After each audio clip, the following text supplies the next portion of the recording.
What is up, everybody? Welcome back to another episode of the Triple H podcast. Happy Hour Hoops. Jake Amari McPherson as our guest, and myself today. Steve is not going to be with us this week, but that is all right. He's busy at work. Yeah, We sure. have a three-man Likely crew story, today. Steve. Yeah, We're we on to don't you, we don't know buddy. if we're buying that, Steve. But the three of us are here. How we doing, boys? Doing good, doing good. Yeah. So Living the dream. it seems crazy that we're already, this is our second episode into the new year. A lot of hoops left to play, but we're almost at all-star break here. Oh, We've stop it. we've Come on, we bro. We haven't. got a month. Don't wish away January on me. What are we doing here? Oh, Already look, at half the All-Star season's break? gone already. Yeah. It's going by Stop it. fast. What are you guys talking about? I know it's kind of scary. Gotta that savor it. We're already here. Oh yeah, gotta savor every minute of it.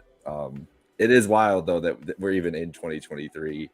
Like just thinking that we're coming up and teams are gonna have to start making some real ass decisions soon, and the league is still kind of jumbled all up. So it's gonna be interesting. Dunny, what do we got news wise going on?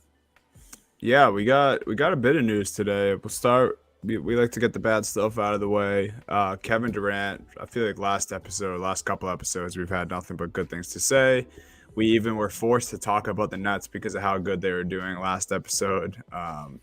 We kind of fear talking about the Nets as a whole just because of all the bullshit that went on last season.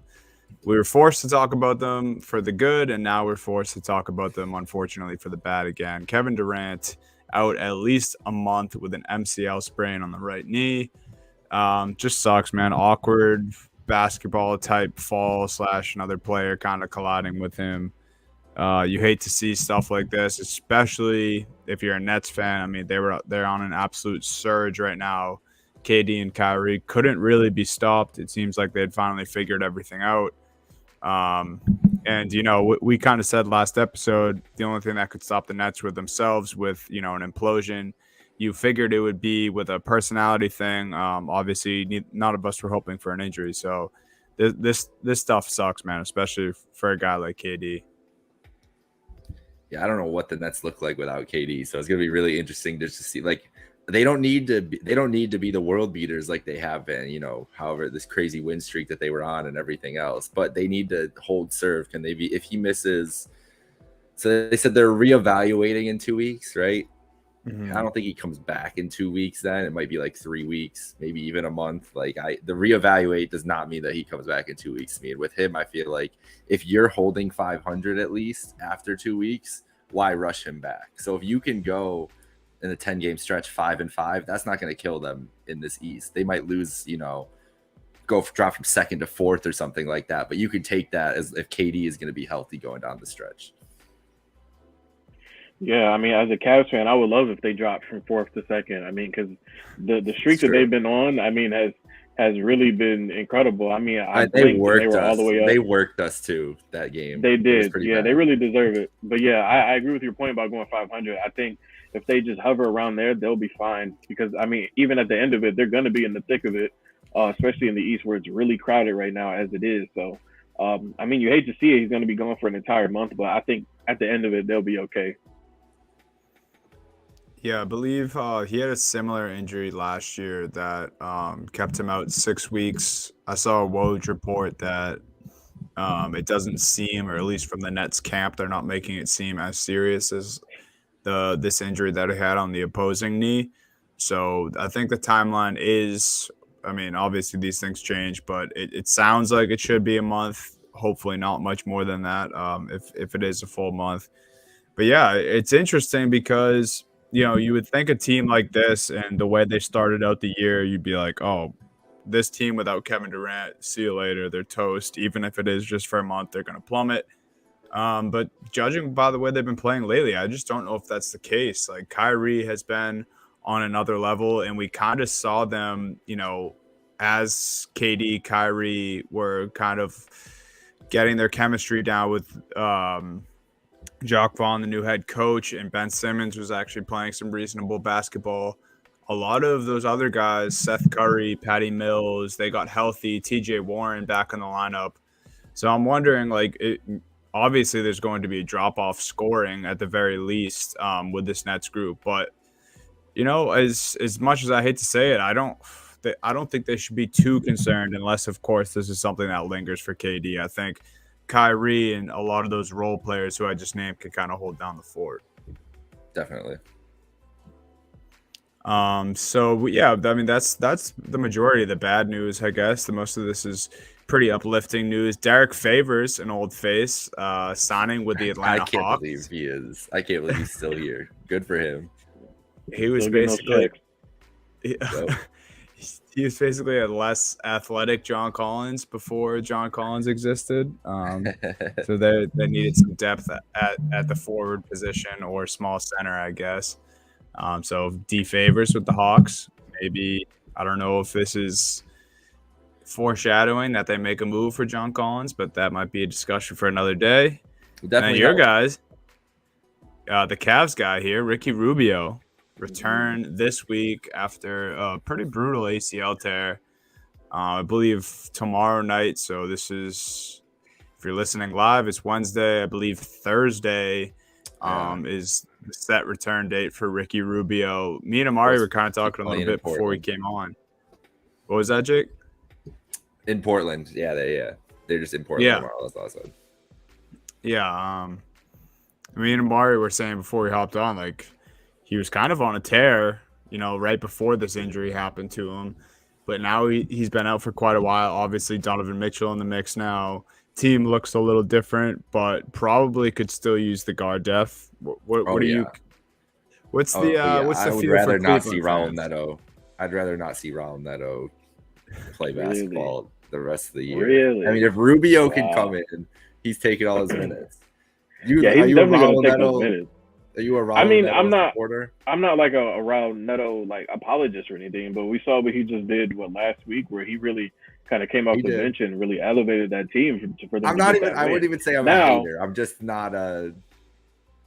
I mean, I get it, because that's really like a flash in the pan. It's not like he's going to do that every week. Yeah, but it's true. To your point, he is going to take those minutes. But I mean, like I was telling Donnie, he's going to take a while for him to get back into that rhythm, because he's been out for an entire year. Plus, like you said, we got Donovan Mitchell now, so just trying to fit all that chemistry. But I think it's important for the guard depth when you need to give two of those guys a break. So. Something that I have to remind myself of too is how good Mitchell and Rubio were together for that little stint that they were together too. Like Mitchell, there was stuff Mitchell talking about how much he loved playing with Rubio and how much he opened up his game. So I'm really interested to see, like, easing him back in. I feel like would be just put him on the court right in for like take Garland out at 6 minutes instead of 4 or whatever. Yeah, just run that second team. Yep. Have him run that second team. And actually, to that point, one thing I forgot is that he actually played with Mitchell before. Plus, coming back, he's already played with Darius Garland, and Kevin Love, last year plus Minnesota. So maybe it won't take that long for the chemistry, but just for him to get back into basketball shape and to get ramped up, especially with the minutes, because he's not going to be playing that many minutes when he comes back. So it'll still take some time, but I think it'll work out. Yeah, definitely a boost. Definitely a nice boost for them. Yeah, I actually think it's great for you guys, and it's kind of perfect timing too, because I don't think the Cavs are a team that need to make a huge splash, if any, at the deadline. But this little, 3 weeks before the trade deadline gives you at least some time to take a look at what you guys have, process it, see who Rubio plays well with, see, if he's playing super well, is he a guy that you guys can move, or is he playing well enough to, think you guys are safe to move someone else like a Karis LeVert or whoever it may be. And then the other thing, like you guys mentioned, Mitchell and Rubio already have a bit of chemistry. We've seen how good Mitchell's been this year as a ball dominant guard. I'm really excited for when these two are on the court at the same time and against better teams, where Mitchell doesn't really have to be as ball dominant as he has been this season, and can kind of play a little off ball and still be the scorer he is. Because I mean, if Rubio is anything. He's just a super underrated player in general. I think he's one of the better floor generals, one of the better ball protectors in the league, and one of the better passers in the league. And it's kind of that Euro ball upbringing. I mean, he was playing professional basketball in Spain when he was like 15 years old, I think. It's something you see a lot with the European guys. They come over and just kind of already have a Well, knack for speaking the of game. that, you know who really is going to benefit from Rubio is Chetty, because Chetty played those second minutes a lot with Rubio, and that's anything to take the ball out of Chetty's hands is good for him, because if he can just focus on catching and shooting, he could be like a 38, 39% shooter just in the corners and everything else. And I think just like not underestimating the value of taking ball handling opportunities out of the hands of some of those Cavs guys, even Levert to an extent, like giving some of those opportunities to Rubio to run the offense through. I think exactly what you're saying. It's just going to be a smoother process. Everything's going to go a little quicker because he's just a natural point guard and a high level one if he can get back to where he was before the injury and everything else. I do want to say, though, the one thing that they do need, obviously, is a wing. I think that we've talked about that at length. And this goes right into our next little thing here about the Raptors, because the one wing that is looking to get traded from the Raptors is only one of my favorite players in the whole association, OG Anunoby. And I'm just here to publicly plea for this at least one time for the Cleveland Cavaliers. Find a way to get OG Anunoby in here. I don't think they could pull that off, but it is interesting. The Raptors are going to be in a really, really, really interesting spot if they just decide to blow it up for Wemby, because they have a lot of good pieces that could help teams that could really, like, if a contender signs OG or trades for OG, like I'm trying to think of who, like say the Mavericks get OG Anunoby for something like that. Like that really boosts the like we think differently about the Mavericks. Like this could change the calculus for some of these teams, what the Raptors are doing. I think they might be like I'm glad you put this on here, because it feels like they could be one of the biggest stories in the league going into the deadline and everything else. Because it kind of feels like the Bulls they're back up on the upswing, and they're going to try to, ride it out as much as they can right now. Yeah, so that's the last bit of news. It just seems to be rumored that the Raptors are willing. Everybody's like the Raptors are done. Yeah, it seems like they're kind of willing to blow it up. I'm hearing people speculating that the players on the Raptors are just kind of done trying to play for each other. It's been sour since Kawhi left. I feel like I've heard it all about the Raptors, and this is something new because I feel like the Raptors are always kind of just in the mix. They're a pretty good team, well coached for the most part, solid players up and down the roster, play defense. But this year, it's just that, they have one season where they're not really performing and kind of falling under expectations. And all of the rumors are coming out about the Raptors. Definitely a team to watch at the deadline, and a team we're going to talk about towards the end of the episode. But Jake, I knew that's where you were going with OG Anunoby, because he has been your day one guy. I've seen him in so many little trade rumor tweets and little articles, and every time I'm just like, please, somehow, some way. And he'd be it's the perfect guy. If we're talking about just Cleveland, sliding him into that wing spot, that is one of the best starting lineups in the league, bar none. If he is in that wing, like if they could find a way to upgrade the wing to that level, that it's one of the best starting fives that could compete with anybody in a series. I think at least those five guys. You can talk about the rest of the rosters, whatever else, but yeah, no, I believe that as well. Are you guys down to get into the power rankings here? First, yes, I want rankings. Amari, let's see how, because you were not involved in any of the decision-making process on the power rankings. So if Amari he could just completely change these up on us here. We got the Celtics at 1. They've been there pretty much all year long. Brooklyn making their first appearance here at number 2. Doesn't feel like they're going to stay up there that long. So this is kind of just like us acknowledging that they were honorable mentions last edition, which was a couple weeks ago. Denver, number 3. Stevie, I don't know if he really agrees with that. He hasn't been a big Denver fan, but he has kind of been resigned. The West, I think I want to talk about the West a little bit here, because I'm kind of lost on the West. Memphis, Ja Morant. There's just some weird stuff going around about Ja. Did you guys read the story about the incident where he punched the 17-year-old? I kind of Because just I read it. headlines. You read the story, Amari? No, so I saw the headline, but I never read Okay. into it. But I have heard about it. Let me, you guys, I'm sure, have played pickup and everything else in seed situations, and tell me this doesn't sound like just any kind of heated situation at a pickup game.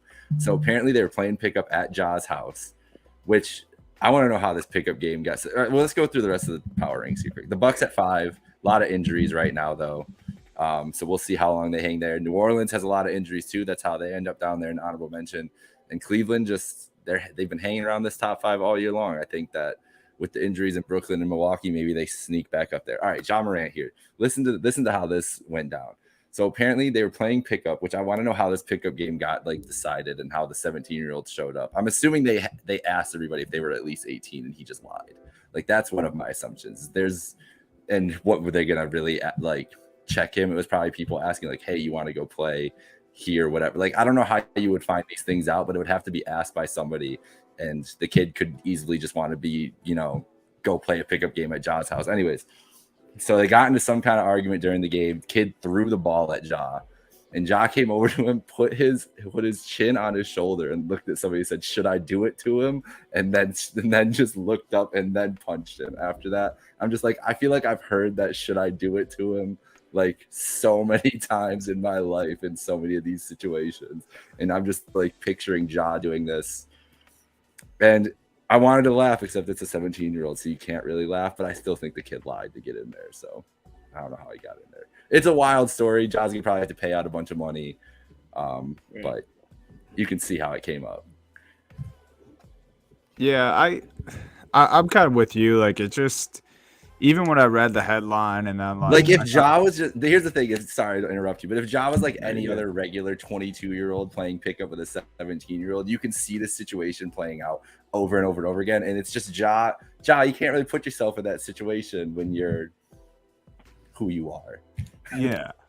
And it's and if you were using that example, if it was just a random 22-year-old, this is a non-story. Because it's not it escalated, or at least as far as I know, and from what you're saying, it didn't really escalate after that.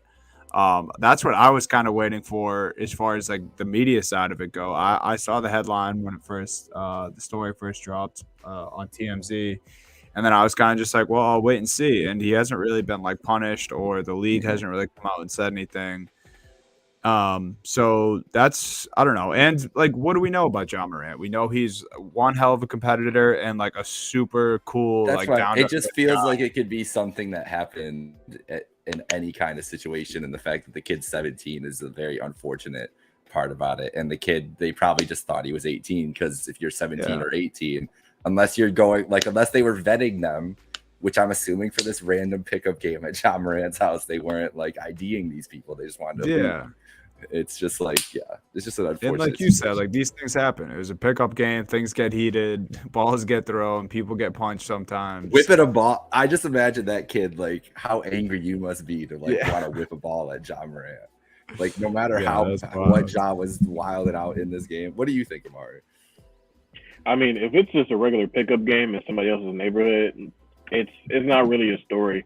But the fact that the media hasn't really said anything about it, I've heard very little anywhere about this entire story, so I just don't really know what to make of it. I don't know if he's going to get any type of punishment. Now, the kid being a kid, being under 18, obviously is the unfortunate situation here. So like you were saying, maybe something will happen, but the fact that nothing has happened so far and there hasn't really been that public outrage anywhere, for now, I don't really know what to make of it. But to me, it's just unfortunate situation.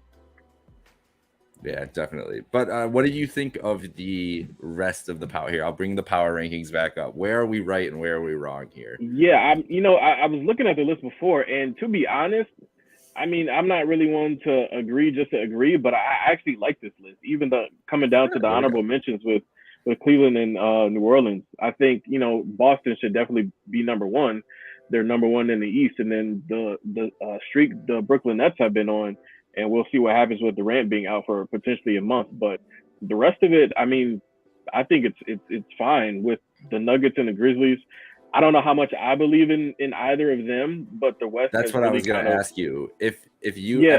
if everybody's healthy, who do you actually have at the top of that West? Because I'm lost on the If West.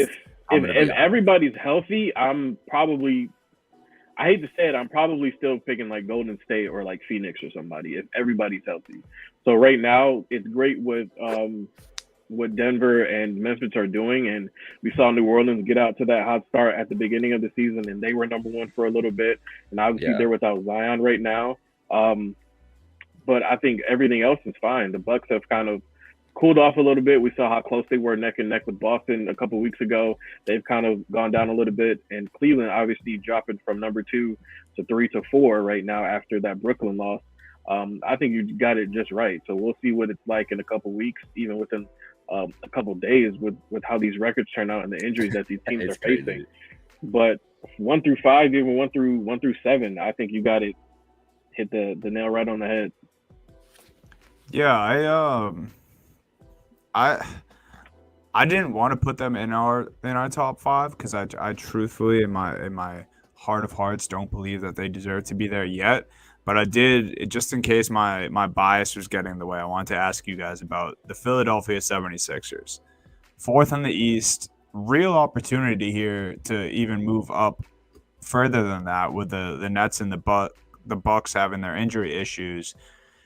James Harden's playing pretty well right now. Embiid obviously just doing his thing. Tyrese Maxey came back pretty recently from injury, and they look good, right? They've had some ups and downs this season, but the Sixers, where are you guys at with them? Go ahead, Amari.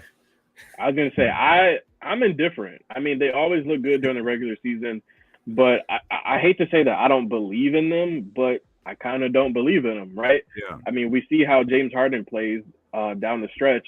He's great in the regular season, but what is he going to be like in the playoffs? We saw that last year.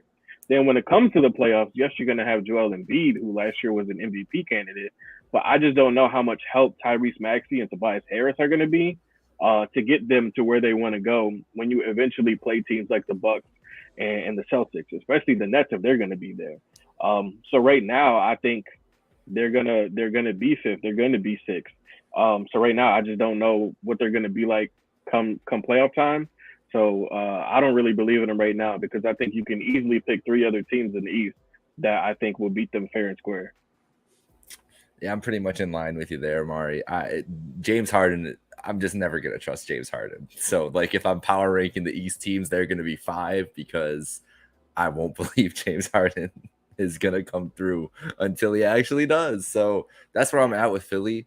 I kind of just like they could even rise to the 2 seed. Sure, you know what, you can be the 2 seed, whatever. I don't think it matters in a series like you said. Really, especially against the Bucks and the Celtics, don't think they could handle the Nets, and I would be really interested to see them against Cleveland in a series. I think Cleveland would have those advantages at that guard position and would be able to corral Embiid. I think they have to win in any of these series. Embiid is going to have to be like, he's going to have to go so. He's going to have to be like Dirk from 2011. He's just going to have the ball in his hands at all times to 40 and 20 every night. Because and especially if you can't be even with Giannis. So if Giannis goes 35 and 18, you need to be 45 and 25.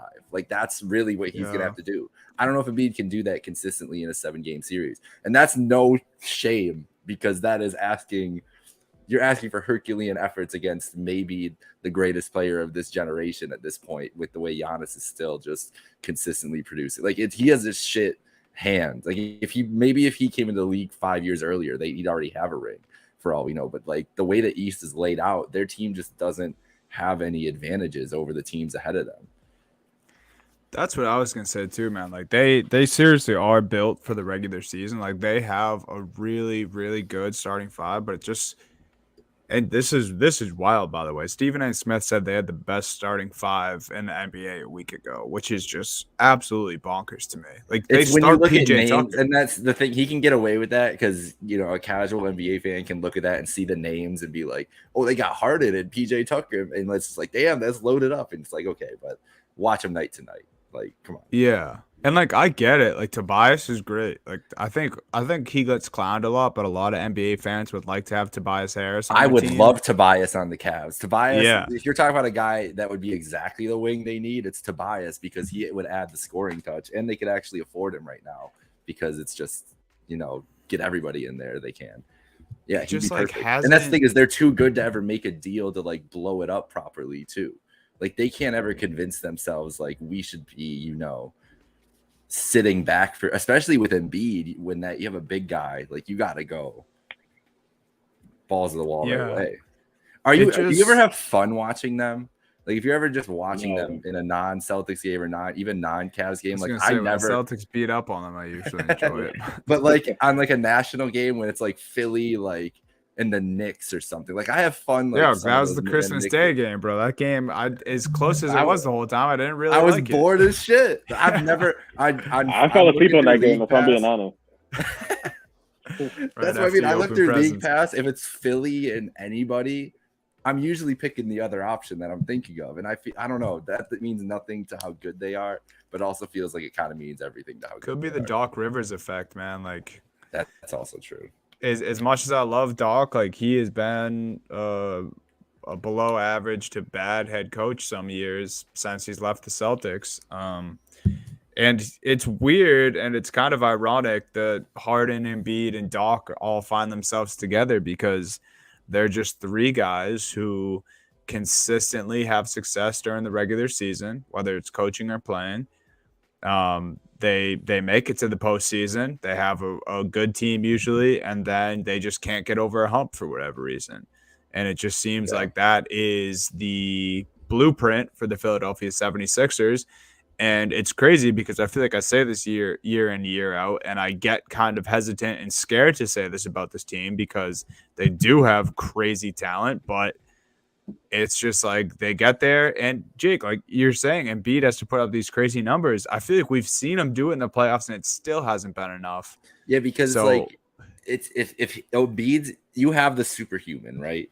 Like he can match anybody. Tatum has a 40-point game, he can match that. If Giannis has a 40-point, he can match that. Whatever. But the rest of that roster, you're looking at, it's really just Harden. At this point, now you're looking at the second guy. You need the second guy to put up 30. You need the second guy to put up 25. That guy has not shown up for them ever. Harden's never shown up in that role. Simmons never showed up in that role. I guess the closest thing they had to it was Jimmy Butler, and they were that close, literally 4 bounces on the rim close to moving on and being good that year. And they should have kept Jimmy. I can't believe they should have done everything they could have. Man. But the Heat snuck. Well, the Heat, Pat Riley got in his ear and did whatever he did there. But it's just. I just feel like they're such a good team, but then the best teams in the conference, what is their distinct advantage? They don't have one, and they just never have. And it comes to Embiid and Giannis as much as anything else. Embiid's awesome. He's not as good as Giannis, and he never has been at his peak. And when you're just looking at sizing those two guys up, we're gonna talk about it our whole lives. Be like, damn, Embiid was awesome, but he just had to play against Giannis for 7-8 years, and it was just tough. That's how I feel like it's going down right now for them. Their bench is pretty damn bad too. No, they're not built great right now. That's for sure. Yeah, I like some of their guys. Like they have some shooters that can come off the bench. DeAnthony Melton's been good this year. I thought Harrell was going to be better than he was. He's not. Georges Niang, I think they call him the minivan. He's like one of my favorite bench players in the league, but I mean, he can't really act as like a 6th or 7th man on a championship team. I think they need to be improved. Yeah, they're in a tough spot. Yeah, we'll see with Philly. Can we talk about another team that apparently wants, well, at least a guy that wants his team improved, and LeBron James? LeBron James. Have you guys read this? Have you read this Athletic article? Did you guys read it at all? Is it about the interview? I watched the interview. I didn't read anything on it though. No, that was the ESPN one. This was the next day. You guys know? Do you know what I'm talking about here? You know what I'm talking about, Amari? No, I didn't. Okay, so Sam Amick of the Athletic, after they beat the Kings by 2 the other night, Sunday night, right, had a nice little walk and talk with LeBron. So I'm just gonna read it to you guys. I don't care about the Athletic, whatever. I'm gonna read it to you guys. It's really short and quick, and then I'm gonna get your real ass whatever the word I'm looking for is, authentic reactions to this. Basically, to see the team playing this well with AD out, what is the communication like with ownership and basketball operations, Rob Pelinka, all that good stuff? Man, listen, I play the game. I worry about who's in the locker room. It's not my job. Can't do nobody else's job. But Bron, you're 38. You're doing things you haven't been done. I know that, which is my favorite part of this whole thing. And the idea that a team would hold on to some picks and wait for next year. Well, if you guys know, then you guys know. I don't need to talk about it. You guys know. He basically keeps saying that. He keeps like egging him on. He said, is that the conversation with ownership? Is it evolving? He said, I'm working. I don't have time. We're playing every other day, 3 out of 4 nights. I don't have time to be, I'm doing my job, all this other stuff. And then as he's walking away, he says, y'all know what the fuck should be happening. I don't need to talk. And that was it. That was the interview. Yeah. Kind of wild. Y'all know what the fuck should be happening. It's just another way of saying we're top heavy as fuck, like he did with the Cavs. And he wasn't lying then. He's not lying now. And he's putting up 28, 9, and 7 right now still. And that's why the I know that is so poignant in that, because when he says you're doing things that haven't been done before, he's like, yes. And that self-awareness is key with LeBron, because he's like, that's his leverage, is the self-awareness. Be like, you guys, this is uncomparable to what you guys have ever seen production right now with this. We have 2 guys putting up this historic production. We should be doing everything we can. And how could you really, I really don't understand how they can argue with it at this point. What is that one pick in 2027 or 2029? Even if if LeBron leaves next year, and those are the only 2 picks they have, is that 2027 guy really gonna like be the savior of the franchise? You're just gonna ask this one. You don't have any picks. You have a dearth of picks. Their option really for the Lakers to rebuild is going to just be try to sign another free agent, or at least sign some like mid-level guys and overpay them to be decently competitive, because they have no incentive to be bad for the other years outside of the picks. So why not just have 0 picks? Like, I don't understand. Like, if you have a chance to win an NBA championship with LeBron James and a healthy Anthony Davis, theoretically you should. I just don't get how you don't do it. And that's why I could see that's how you get to this point with LeBron. He doesn't do this kind of interview on accident. Yeah, it is a little interesting to like, because I feel like we've seen LeBron hint at stuff before and kind of speak his mind, but this seems a little more personal with the Lakers organization more than anything. Yeah, we've never else. seen it like this with the Lakers, right? Like we've seen it other spots, never the Lakers. So. And like the crazy thing is, like he's just not wrong, and it's like it'd be one thing if this was like a second, third year star who we can wait on, and if the organization really is like worried about the future, whatever. But we're talking about LeBron James here, year 20, best, probably still a top 3 player in the league. In my opinion, he is. That's the only reason I say probably, because I know other people have different opinions about that. But it's just like, what more do the Lakers need? It's kind of all laid out in front of them. LeBron's speaking it now. It's like, you guys need to do something if you want to compete this year. And I talked about it last episode. It sucks that the Lakers had that awful of a start, because it really put them in a hole, and now they can't afford to lose Davis for an extended period of time, or LeBron can't really take these load management games and take a night off if he wants to, because they dug themselves in such a hole to start the season, and now they have to climb their way back up the standings. They're a 12 seed right now. Teams like the Jazz, Timberwolves, and Blazers are sitting ahead of them. It's like a LeBron James, Anthony Davis team shouldn't be in this situation, yet here we are.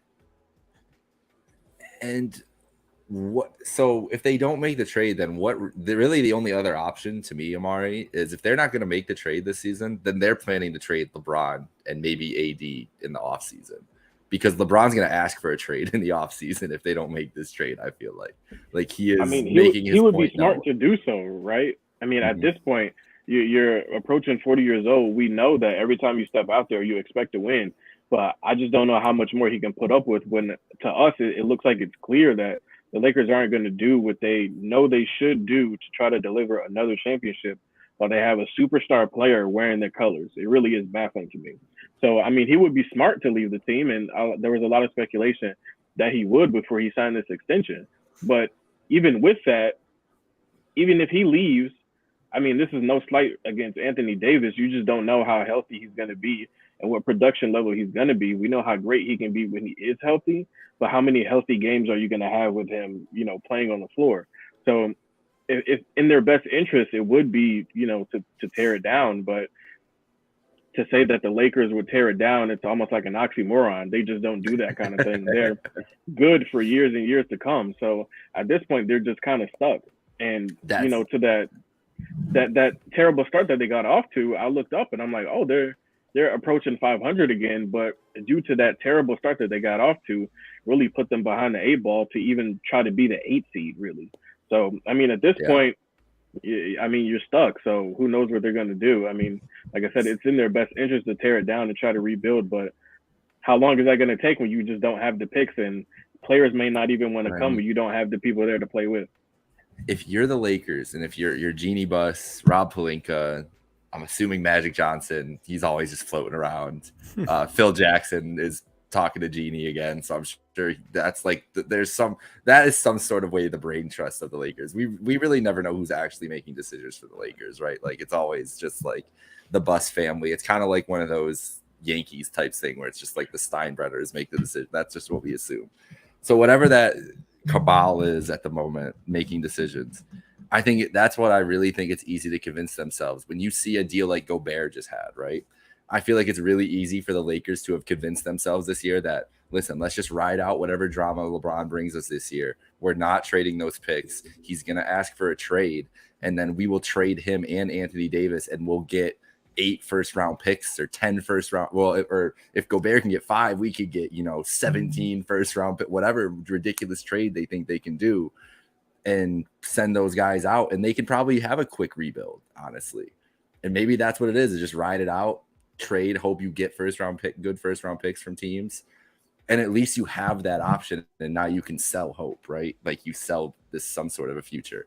It might be the dumbest decision ever to trade LeBron James and Anthony Davis. I would say it's a pretty dumb decision, but I can see how you would get to that thing. And then there's probably a lot of if you start talking about a trade market for LeBron James, it's gonna be ridiculous. It's going to be that list is going to be, double digits, I would imagine. So I can see how they get. I mean, it'd be like the whole KD thing from over the summer all over again, but amplified, which even seems more, crazy. Because he's on like one. You basically get like only 2 years at this point.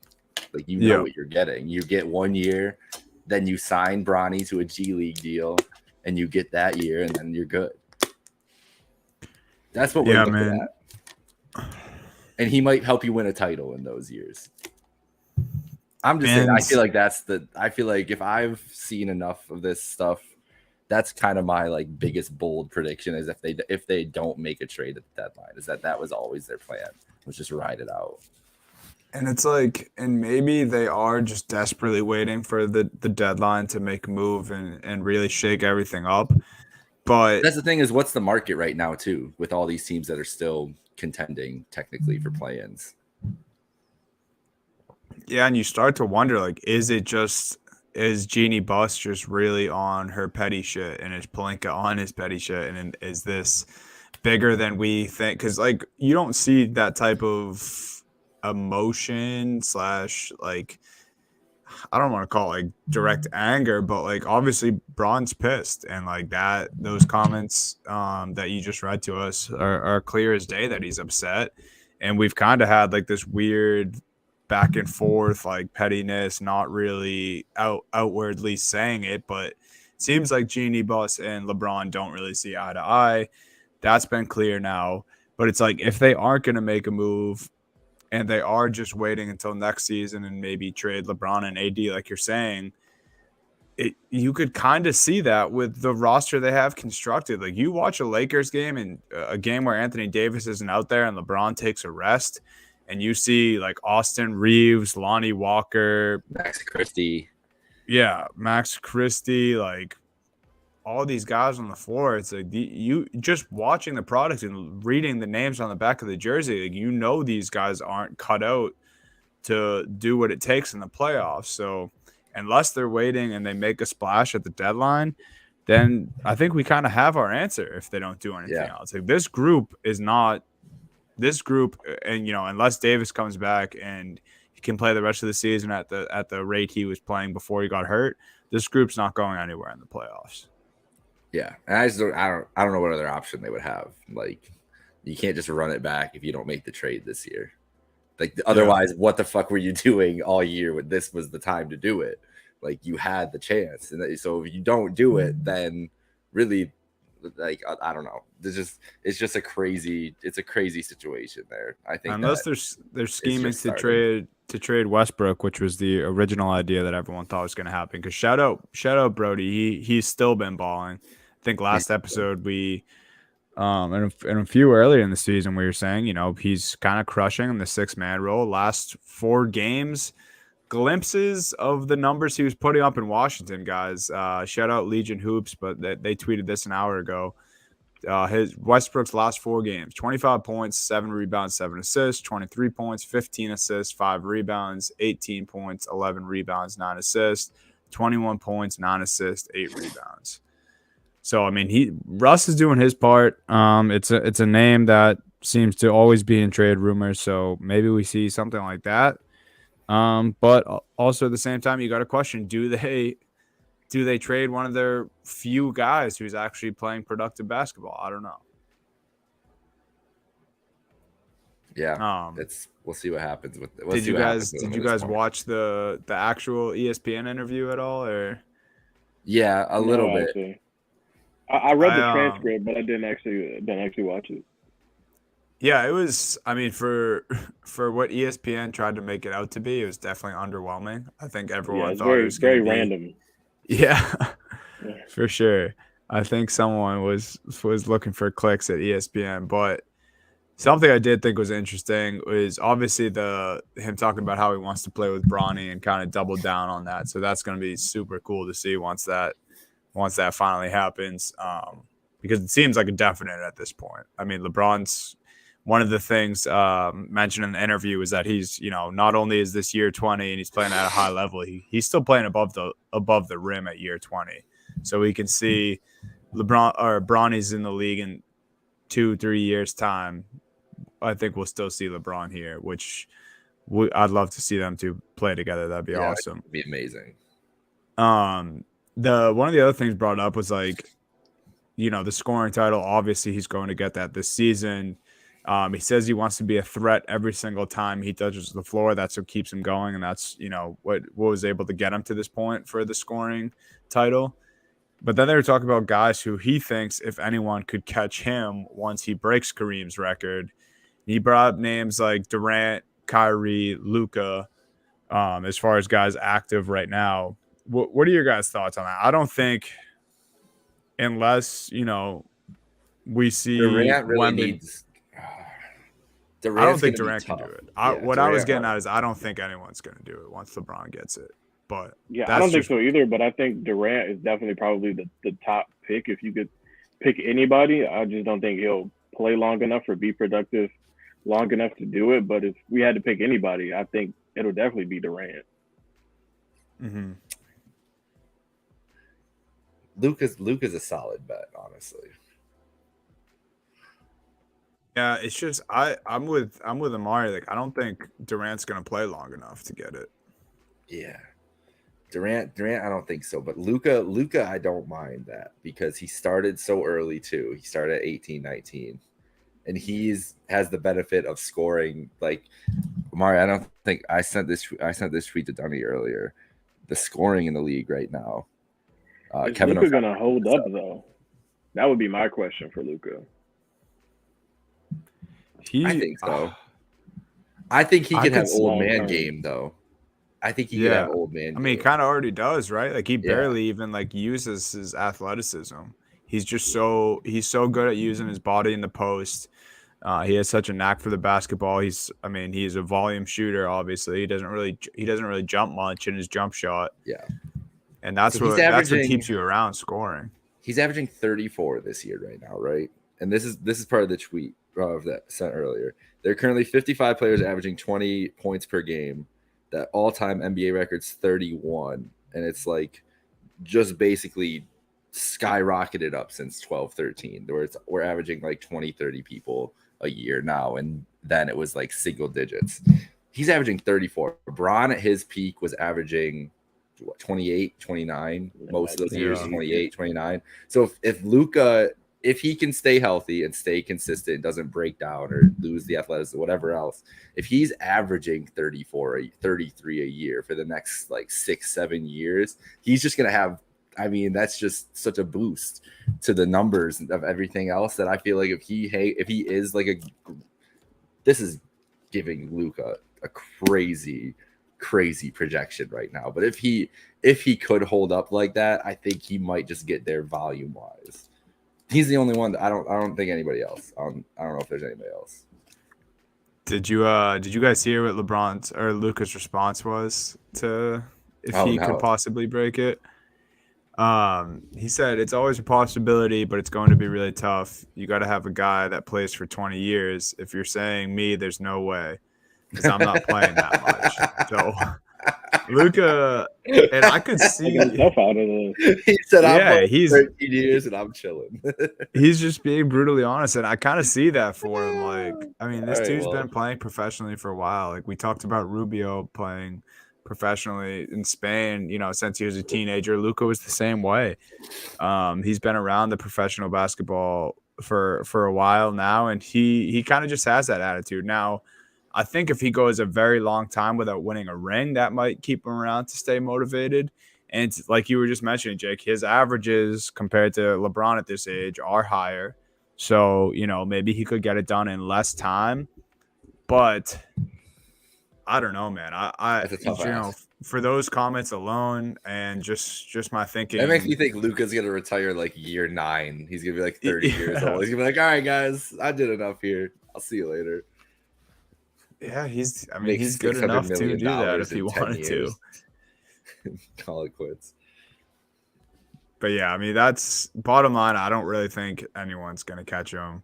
I don't know if he was just being respectful to Kyrie, but I mean, I feel like Kyrie just at this point in his career hasn't even played enough games. Well, that's Kyrie is conversation. He's the lifeboat. He's the only hope the Lakers have at this point is that he comes to LA in the offseason. That's what LeBron's mentioning Kyrie for. That's the only glimmer silver lining. It's if they can get Kyrie, then you're kind of in business.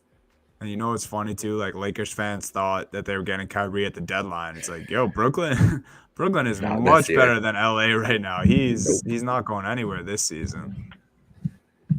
Contract year Kyrie has been special. That is for sure. Yeah. So we'll see with the Lakers, man. I mean, a couple of the other things he talked about in the ESPN interview, it's kind of he wasn't as angry about it then, but he kind of talked about how unlucky it was that the health of the Lakers is kind of sucked this year, and all he wants to do is win, and that's kind of all he's cared about. And we're seeing it with the emotions and what he's saying to reporters after games and stuff. It's basically balls in the Lakers' court, man. Like upper management has to make some decisions and probably tough ones, but I mean, they have to realize that the roster they have constructed right now is just simply not doing it. Definitely. Yeah. All right, you guys want to end on a little this or that? Let's do it. Okay, so I mentioned we would be talking about the Raptors again. We're also going to be talking about the Phoenix Suns because I was thinking about this last night. I think the Suns and the Raptors are in very similar situations in that they're both very talented teams, known to have good coaching, Monty Williams and Nick Nurse, and both struggling mightily right now. Raptors doing a little bit worse than the Suns. Suns even 500, 21-21, 7th seed in the Western Conference. And the Raptors are the 11th seed in the Eastern Conference, 18-23. So like I said, worse. And the this or that question this episode is, In their current situations, which team would you rather GM going forward? So this or that, Raptors or Suns, which team would you GM going forward? All things into consideration. Amari, take it Injuries, away. trade deadline, current situation, players, contracts, all that. What team do you guys want to take? I would go Suns, and to me, I don't even think it's really that close. I think your number one star in Phoenix is better than the number one star in Toronto. The forecast of the West right now, they're not that great right now. Who knows what it'll be in a couple of years? The Warriors, even though they're the defending champs, they're kind of dwindling down. Everybody's getting older. Um, what are the Nuggets and the Grizzlies going to be like now and in a couple of years? Are they going to be real contenders? Are they going to be contenders every season from here on out? Plus, you just made the finals 2 years ago. So I'd pick Phoenix. I think they have the better outlook. They have the coach. They have the better role players right now, in my opinion. Maybe once Chris Paul retires, they get somebody else in there to kind of be the number two ball handler and scorer. Plus, you got the wings and the young center as well. If he stays there, I know he just signed the extension, but didn't really seem like he wanted to be there. But I'd pick Phoenix right now over Toronto. It's tough, man, because I kind of just want to pick Phoenix just because you have Devin Booker, and then you could. That's a guy that you're like trying to, like you're waiting for a guy like Devin Booker. So start there, go everything else. If I'm looking at like 2K though, like I would just go to the Raptors right now and just trade absolutely everybody and just rip it down and rebuild. That does sound pretty enticing. Toronto is a sick city. So is Phoenix though. But I do love Toronto. The thing about the Phoenix too is the ownership thing. Like working with Robert Sarver kind of seems like it's not the most enjoyable thing day to day. So maybe I wouldn't want to deal with that stress, even if it was nicer weather and I get Devin Booker. DeAndre Ayton hates me if I'm with the Suns. That's tough. I think I'm blowing up the Raptors. I think I'm just tanking the Raptors and taking them over. I'm just coming in day one. I'm just like, all right, guys, I don't even need to have like an entrance interview. This is an exit interview, and just OG, see you later. Put him on the trade finder. Actually, I might just build around OG. That's what I'm doing. Changed my mind. Yeah, I figured you might go that direction, Jake. This one was really tough for me. I kind of thought about all the things that you guys just laid out. One thing that I tried to determine was the biggest thing for me that I thought of, which I thought I would take the Suns right away because it's a better free agent destination. I think a lot more players would want to go to Phoenix than they would Toronto. Toronto's an amazing city. I think players who play in Toronto love Toronto. But I think if you're trying to lure free agents, sunny Arizona is probably a good start. But then I started thinking about it more, and it's just like Chris Paul, super decline, probably can't get much. He's definitely grumpy too. Would not be fun day. He's grumpy as hell. Like Amari said, DeAndre Ayton is not going to like you very much. He wants out. Devin Booker, Mikal Bridges, obviously the bright spots of the Phoenix Suns. Monty Williams, I'm in agreement with you, Amari. I think he's probably the better coaches out of the two. I am not really a Nick Nurse guy, even though I can appreciate what he's done and respect the winning seasons he's had. But I think ultimately I would go Toronto for the fact that right now, I think you have a little more flexibility at this current deadline coming up. I think they can afford to blow it up. And I would fire Nick Nurse. I would trade pretty much everyone except Scotty Barnes and Pascal Siakam and try to build around those two guys. So I'd be trading OG Anunoby this deadline. Maybe wait for Fred VanVleet, trade him in the summer.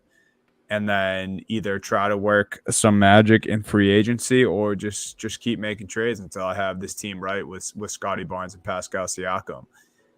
And I think that's what I would do. It is tough. Amari, something I hadn't thought of that you brought up too is the West is much more wide open and probably will be the next couple of years. Yeah, that's a great point.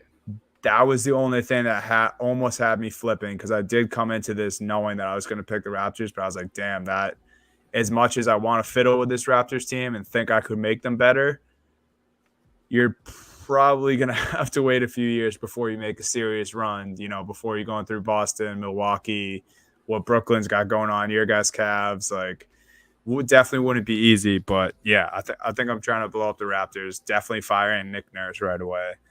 And yeah. If you guys are watching along or see this or hear this, DM us and let us know what you're doing. Which is your 2K blow up? And then do it. Then do it and sim 10 years and let me know how it turns out. I might do that this weekend. I might take over the Raptors. There you go. That's a good team. You're dealing with the East if you do that. I don't even want to touch the East right now. See, my rebuild 2K team was the Thunder. That's been my go. And I moved to Seattle immediately. They're not the Thunder anymore. Yeah. But I love Lou Dort. I've had games with Lou Dort where he goes for like 40 points in 2K. That's how I'm playing 2K this year. Hell yeah. What can you do? All right. Solid this or that, guys. And I think that's going to do it, right? Yeah, I think we're all set. All set. We'll be back here next Wednesday. Amari, thank you. Always welcome here in the Happy Hours podcast. We miss you, Steve. Hopefully you're back here next week. And I'm taking over. Amari took over. Yeah, sorry, Steve. Sorry, Steve. So you won't be back here next week. Yeah. Steve is. We sent him away. That's all we could really say, though. Work. He's just. He had to work, and he will have to work for the foreseeable future. He's out scouting some Euro leaguers for me taking over the Raptors. He's out on assignment for the next month. Yeah. Honestly, I think that would be Steve's dream job. Is just like sending text updates, be like, "Go! I just watched this dude in Yugoslavia. He was incredible. Like I could see it." Yeah, he's on his Adam Sandler bullshit from Hustle. Exactly. This is the kid who has texted me in the past about bets that is like basketball that is barely Division One. Like probably shouldn't be Division One, but they just like they let him still be Division One in college basketball at this point. But yeah, like he would be the one. But yeah, he's gone. See you later, Steve. All right. I'll see you guys later. See you next week. Later, guys.